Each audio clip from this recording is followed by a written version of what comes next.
Hi guys! Welcome back to my channel, and for today's video ay magbibigay ako ng update kung nakuha ko na ba yung aking PRC ID. Okay, and of course, nakuha ko na siya. So, nandito na siya. Ayan.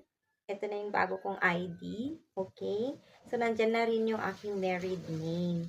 So, guys, dun sa previous video ko ay sinabi ko na 2 months yung turnaround period. Kasi yun yung sinabi sa akin sa PRC noon. Pero, nakita ko online dun sa PRC website na updated na pala siya.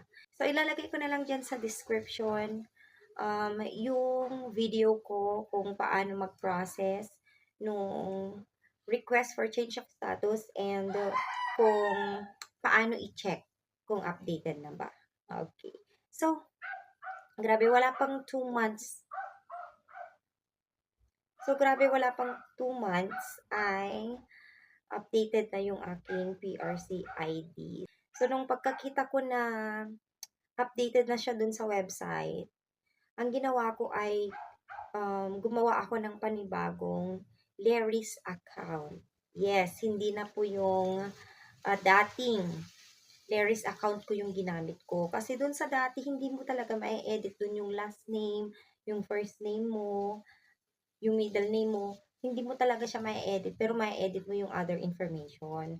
So, kung doon ka magre-request ng renewal of card, ang ibibigay pa rin ng PRC sa'yo is yung dati mong apelyido, which is yung apelyido mo nung dalaga ka pa. So, kailangan mong gumawa ng new Laris account para yung for the renewal of PRC ID is yung ibigay na is yung may yung married name mo na. Okay? So, napakadali lang, same process lang ng paggawa ng Laris account nung una, nung single ka pa. Okay. Next is, anong email address yung gagamitin? Same email address ba nung sa nauna na Larry's account mo?